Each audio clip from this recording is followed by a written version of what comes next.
Good morning students, कैसे हैं आप सब? आई होप बहुत अच्छे होंगे। बच्चों, लास्ट टाइम हम बात कर रहे थे विभव मापी के सिद्धांत की, और विभव मापी का सिद्धांत हमने देख लिया था। आज हम बात करेंगे विभव मापी के मानकीकरण और विभव मापी की सुग्राह्यता के बारे में। आज आपको पीडीएफ भी कल भी मैं दे के गया था, इन्होंने डाली नहीं थी। आज आपको पीडीएफ मिल जाएगी, व्हीट स्टोन सेतु तक की मिल जाएगी। मैं बना रहा हूँ और एक दो दिन में पूरा मिल जाएगा। तो विभव मापी की जब बच्चों बात चल रही थी, विभव मापी का सिद्धांत हमने देख लिया था। विभव मापी का सिद्धांत E बराबर क्या था, XL आया था। ठीक है, आज बात करेंगे हम विभव मापी के मानकीकरण की। बहुत ही इंपॉर्टेंट है, विभव मापी का मानकीकरण होता क्या है। तो टॉपिक डाल रहे हैं बच्चों, विभव मापी का मानकीकरण। विभव मापी का मानकीकरण।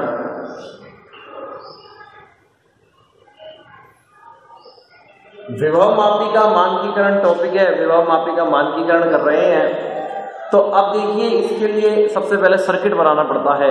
तो मैंने कहा था प्राथमिक परिपथ में तो कभी कोई चेंज होता ही नहीं है। प्राथमिक परिपथ जैसा हमेशा है, जैसा कल था वैसा ही आज रहेगा। प्राथमिक परिपथ में कोई चेंज नहीं आएगा। चेंज किस में आएगा? द्वितीयक परिपथ में। तो मैं चित्र बना रहा हूं, एक बार सर्किट परिपथ चित्र बना रहा हूं। आप देखिए, ये एक सेल है जिसका विद्युत वाहक बल E नोड है।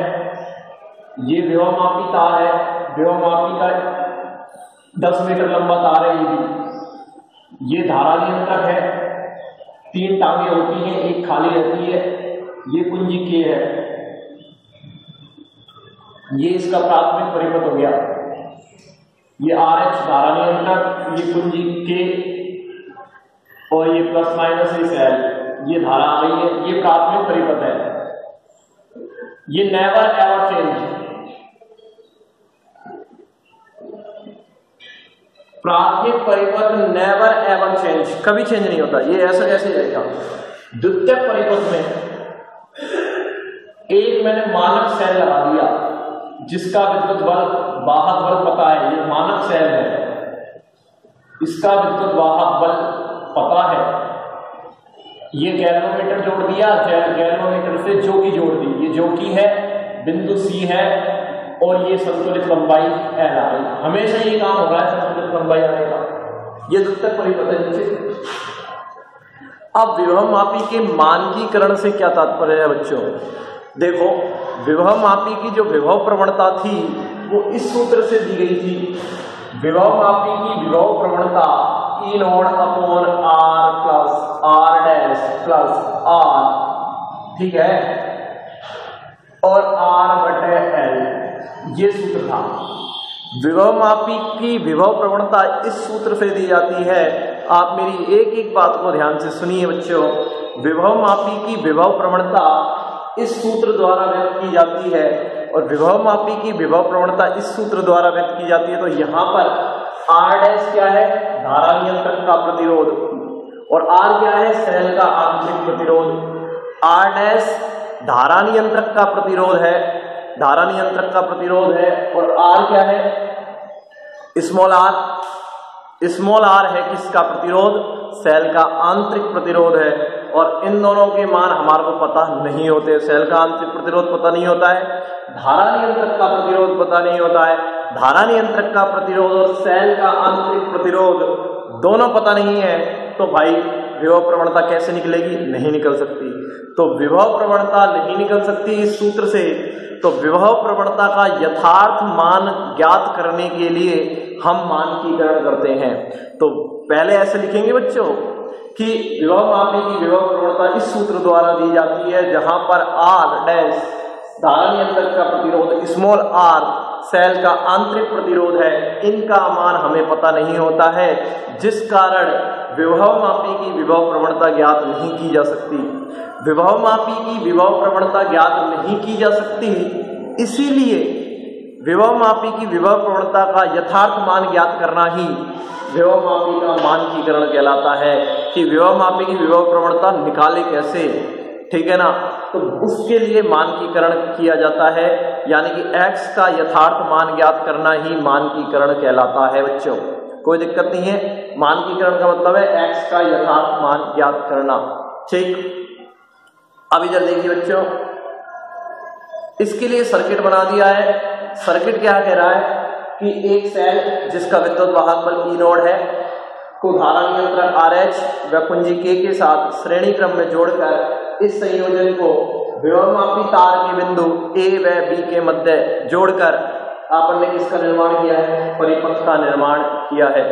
ठीक है, उसके बाद अपन ने द्वितीयक परिपथ में एक मानक सेल काम में लिया है। मानक सेल के रूप में कैडमियम सेल, मानक सेल कौन कौन से हो सकते हैं? मानक सेल के रूप में कैडमियम सेल या फिर डैनियल सेल, कैडमियम सेल या फिर डैनियल सेल काम में लेते हैं। क्या काम में लेते हैं? कैडमियम सेल या डैनियल सेल काम में लेते हैं बच्चों। कैडमियम सेल और डैनियल सेल काम में लेते हैं। कैडमियम सेल का विद्युत वाहक बल 1.0186 वोल्ट होता है और इसका 1.08 वोल्ट होता है, पता होता है। कैडमियम सेल या डैनियल सेल अपन काम में लेते हैं और इनके विद्युत वाहक बल हमें पता है, इनके विद्युत वाहक बल हमें पता है दोनों के। ठीक है, इनके विद्युत वाहक बल हमें पता है, कोई दिक्कत वाली बात नहीं है। ठीक है, इनके विद्युत वाहक बल पता है। मानक सेल के रूप में इन दोनों सेलों को काम में लिया जा सकता है। ठीक है, मानक सेल काम में ले लीजिए। इसका धन टर्मिनल विभवमापी के ए बिंदु से जुड़ गया, ऋण टर्मिनल गैल्वेनोमीटर से, गैल्वेनोमीटर का दूसरा ज्योति से जुड़ गया। कोई दिक्कत वाली बात नहीं है क्या? कोई दिक्कत वाली बात ही नहीं। ये परिपथ चित्र हो गया। ये क्या हो गया? परिपथ चित्र हो गया। परिपथ चित्र हो गया तो अब देखिए, परिपथ चित्र होने के बाद अब क्या करेंगे? हमको तो x का मान निकालना है। कैसे निकालेंगे? अब है सिद्धांत। अब देखिए क्या करना है। सबसे पहले संयोजन की जांच तो मैं बता ही चुका हूं कि संयोजन की जांच कैसे करते हैं। पहले यहां टच करेंगे और धारामापी में विक्षेप देखेंगे और फिर यहां टच करेंगे, धारामापी में विक्षेप देखेंगे। दोनों स्थितियों में यदि विक्षेप विपरीत दिशा में प्राप्त होता है, दोनों स्थितियों में विक्षेप विपरीत दिशा में प्राप्त होता है तो क्या होगा? संयोजन ठीक है, अदरवाइज संयोजन ही गलत है। ठीक है ना। अब क्या करेंगे? इस सेल का विद्युत वाहक पता है। अब इस जोकी को विभवमापी तार पर चलाएंगे। विभवमापी तार पर चलाएंगे तो धारामापी में क्या होगा? विक्षेप उत्पन्न होगा। और ऐसी स्थिति प्राप्त करनी है जब धारामापी में कोई विक्षेप प्राप्त नहीं हो रहा है, यानी कि धारामापी में शून्य विक्षेप की अवस्था प्राप्त करनी है। जोकी को इस तार पर चलाना है, 10 मीटर का तार है, इस पर चलाना है और इस पर चलाना है और धारामापी में शून्य विक्षेप की अवस्था प्राप्त करनी है। धारामापी में शून्य विक्षेप की अवस्था मान लो C बिंदु पर प्राप्त होती है तो यहां से यहां तक की लंबाई नोट कर लेंगे, L पता पड़ जाएगी कितनी है। मान लो संतुलन की अवस्था का मतलब है धारामापी में शून्य विक्षेप की अवस्था, और जो धारामापी में शून्य विक्षेप की अवस्था मान लेते हैं, यदि धारामापी में शून्य विक्षेप की अवस्था C बिंदु पर प्राप्त होती है, धारामापी में शून्य विक्षेप की अवस्था C बिंदु पर प्राप्त होती है तो वो C बिंदु यहाँ पर आपने नोट कर लिया। और नोट करने के बाद आपने क्या कहा है कि C बिंदु पता चल गया तो लंबाई नोट कर लेंगे। मान लो छठे तार पर प्राप्त हो रही है। संतुलन की अवस्था का मतलब मैं बार बार कह चुका हूं कि धारामापी की सुई ऐसे हो जानी चाहिए, जोकी को तार पर चलाना है और धारामापी में ये अवस्था प्राप्त कर लेनी है, शून्य विक्षेप की अवस्था। और जैसे ही शून्य विक्षेप की अवस्था आ गई बच्चों तो वो लंबाई नोट कर लेनी है, संतुलित लंबाई आ चुकी है। ठीक है ना। तो विभवमापी का सिद्धांत क्या कहता है? विभवमापी का सिद्धांत कल ही बताया था, E बराबर होता है XL। तो अब कौन सा सेल काम में आ रहा है? मानक सेल काम में आ रहा है, ES, यही तो काम में आ रहा है। E बराबर XL होता है तो X और संतुलित लंबाई कितनी है? L। तो विभवमापी के सिद्धांत से ES बराबर XL आ गया। यहां से X बराबर क्या आ जाएगा? ES अपॉन L आ जाएगा। और ES क्या है? मानक सेल। मानक सेल का विद्युत वाहक बल पता है, L का मान पता है, दोनों का मान जब पता है तो X का मान भी आपको पता चल चुका है बच्चों। तो इसलिए यहाँ पर मानक सेल काम में लिया है। तो मानक सेल जैसे ही अपन ने काम में लिया तो बच्चों मैं कह चुका हूं कि मानक सेल काम में लेने से मानक सेल काम में लेने से क्या होगा कि मानक सेल काम में लेने से आपको ES का मान पता पड़ जाएगा, L का मान पता है ही, तो X अपने आप आ जाएगा, इसमें कोई बड़ी बात है ही नहीं। ठीक है ना, ये तो आप जानते ही हैं सभी।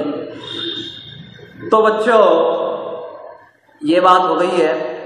तो मानकीकरण का मतलब है X का यथार्थ मान ज्ञात करना, और मानकीकरण करने के लिए द्वितीयक परिपथ में क्या लगा रखा है, मानक सेल। करते कैसे हैं, जोकी को इस तार पर चलाते हैं, तार पर चलाने के पश्चात धारामापी में शून्य विक्षेप की अवस्था प्राप्त करते हैं, और शून्य विक्षेप की अवस्था में यदि संतुलित लंबाई L प्राप्त होती है तब क्या होगा, संतुलित लंबाई L प्राप्त होती है तब क्या होगा, उस समय ये सेल काम में आ रहा है तो विभवमापी के सिद्धांत से ये हो जाएगा, तो X का मान निकल जाएगा। तो ये विभवमापी का मानकीकरण हो गया। और एक बार मानकीकरण कर दिया तो उसके पश्चात प्राथमिक परिपथ में कोई चेंज नहीं करते हैं, जो भी चेंज होगा वो द्वितीयक परिपथ में होगा, प्राथमिक परिपथ में कोई चेंज नहीं करेंगे। ठीक है ना, मानकीकरण करने के बाद अब बात करेंगे विभवमापी की सुग्राहिता की बात करेंगे।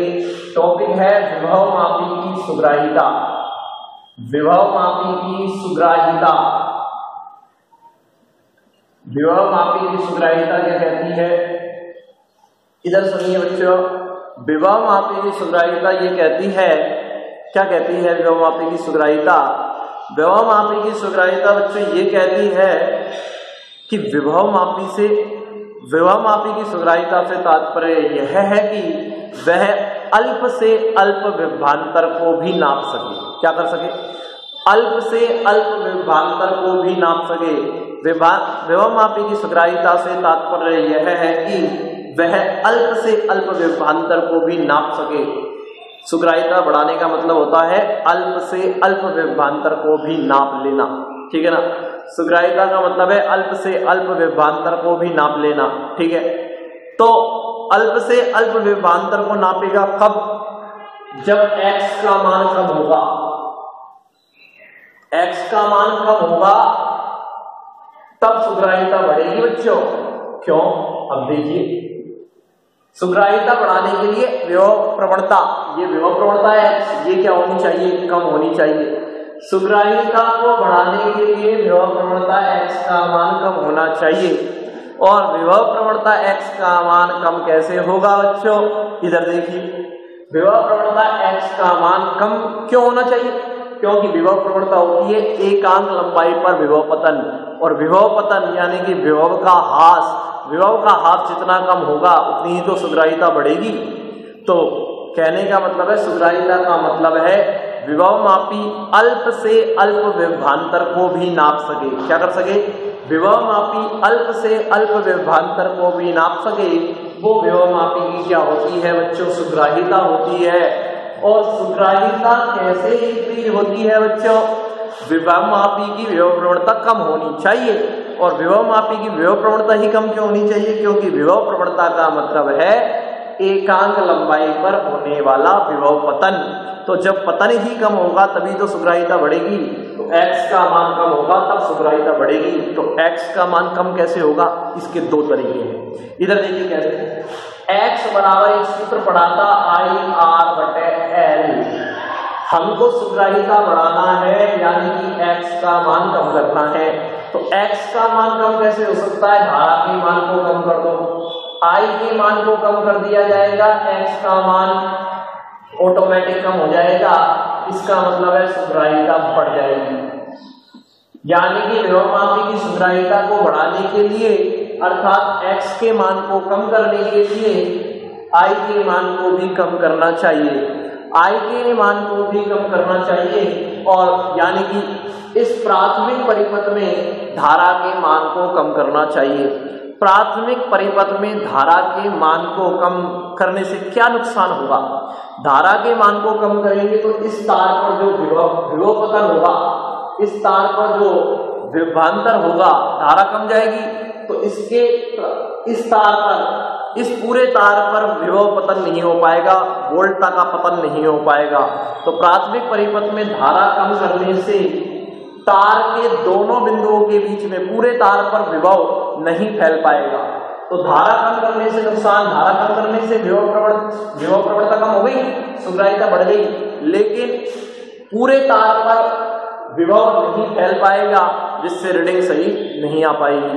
तो हम कह तो रहे हैं कि धारा को कम कर दो, धारा को कम करने से x का मान कम हो जाएगा, सुग्राहिता बढ़ जाएगी, लेकिन धारा कम करने से इस तार पर विभवांतर नहीं फैल पाएगा, इस तार पर विभवांतर पूरे पर सही ढंग से नहीं फैल पाएगा, क्योंकि परिपथ में पूरी धारा ही नहीं जा पा रही है। तो फिर क्या करें बच्चों, L के मान को बढ़ा दो। सेकेंड केस क्या करते हैं, L के मान को बढ़ा देते हैं, x घट जाता है, सुग्राहिता बढ़ जाती है, सुग्राहिता बढ़ जाती है। इधर देखना बच्चों, L के मान को बढ़ा दिया जाता है, L के मान को बढ़ा देने पर, इधर सुनो, L के मान को जब बढ़ा देंगे तो L के मान को जब हम यदि बढ़ा देंगे, L क्या है, तार की लंबाई, विभवमापी तार की लंबाई को बढ़ा दिया, x का मान घट गया, सुग्राहिता बढ़ गई। तो यही तो कारण है बच्चों, विभवमापी में 10 मीटर का तार लिया जाता है, क्योंकि 10 मीटर का लंबा तार काम में लेने से L बढ़ जाएगा, L बढ़ जाएगा तो x का मान घट जाएगा और सुग्राहिता बढ़ जाएगी। तो सुग्राहिता बढ़ाने के लिए ही विभवमापी में 10 मीटर लंबा तार काम में लिया जाता है। तो कहने का मतलब इतना सा है बच्चों, इतनी सी बात इतनी सी इसमें है कहने की कि विभवमापी तार, विभवमापी की सुग्राहिता बढ़ाने के लिए 2 तरीके से बढ़ाई जा सकती है, यानी कि x के मान को कम 2 तरीके से किया जा सकता है। एक तो i का मान घटाकर, i का मान घटाएंगे तो क्या होगा बच्चों, i का मान घटाने से होगा यह है कि i का मान यदि हमने घटा दिया तो विभव प्रवणता तो घट जाएगी, सुग्राहिता बढ़ जाएगी, लेकिन तार के दोनों बिंदुओं के बीच में पूरा विभवांतर नहीं आ पाएगा। L का मान बढ़ा देने पर L का मान बढ़ा सकते हैं, इसलिए विभवमापी में 10 मीटर का लंबा तार काम में लिया जाता है। यह विभवमापी की क्या हो गई है, सुग्राहिता हो गई है। सुग्राहिता बढ़ाने की बता दिए हैं तरीके, पेपर में पूछ सकता है कि विभवमापी में क्या करते हैं कि 10 मीटर लंबा तार क्यों काम में लेते हैं। विभवमापी में 10 मीटर लंबा तार इसीलिए काम में लिया जाता है ताकि विभवमापी में 10 मीटर लंबा तार इसलिए काम में लिया जाता है ताकि क्या हो, x घट जाए, सुग्राहिता बढ़ जाए। ये दूसरा टॉपिक हो गया आज का। अब है विभवमापी को जब हम काम में लेते हैं तो विभवमापी में कौन कौन सी सावधानियां हमको रखनी चाहिए। विभवमापी में काम में लेते समय सावधानियां, कौन कौन सी सावधानियां बच्चों काम में ले जानी चाहिए, कौन कौन सी सावधानियां हम काम में लेंगे। इधर देखिए बच्चों, कौन कौन सी सावधानियां काम में लेंगे। सबसे पहले जो सावधानी काम में लेंगे वो सावधानी ये होगी बच्चों कि जो प्राथमिक परिपथ में सेल का विद्युत वाहक बल है, आप ध्यान से सुनिए, यहाँ पर प्राथमिक परिपथ में जो ये सेल है E0, इसका विद्युत वाहक बल दूसरे परिपथ में लगे हुए सेल के विद्युत वाहक बल से ज्यादा होना चाहिए। क्यों होना चाहिए ज्यादा, क्यों, क्योंकि यदि ज्यादा होगा तभी हमको संतुलित लंबाई प्राप्त हो पाएगी, नहीं तो संतुलित लंबाई प्राप्त नहीं हो पाएगी, क्योंकि इसका विद्युत वाहक बल इस तार पर पूरे पर फैलता है और जब हम इस परिपथ को काम में लेते हैं तब संतुलित लंबाई प्राप्त होती है। तो इस सेल का विद्युत वाहक बल इस सेल से क्या होना चाहिए, ज्यादा होना चाहिए। प्राथमिक परिपथ में लगे सेल का विद्युत वाहक बल द्वितीयक परिपथ में लगे सेल के विद्युत वाहक बल से ज्यादा होना चाहिए, तभी हमको संतुलित लंबाई प्राप्त हो पाएगी, तभी ये सेल इसके अंदर आ पाएगा। इस सेल से संतुलित लंबाई इसी के अंदर तो आ रही है, यदि इसका वोल्टेज ज्यादा हो गया तो संतुलित लंबाई इसके बाहर आएगी, यदि इसका वोल्टेज ज्यादा हो गया तो संतुलित लंबाई इस तार के अंदर नहीं, इस तार के बाहर प्राप्त होगी, इसलिए इसका वोल्टेज इससे ज्यादा होना चाहिए। दूसरी सावधानियां, जितने भी सेल हैं उनके धन टर्मिनल बिंदु A से जुड़े होने चाहिए और बिंदु A उच्च विभव वाला सिरा है। कौन सा सिरा है, उच्च विभव वाला सिरा है, ठीक है।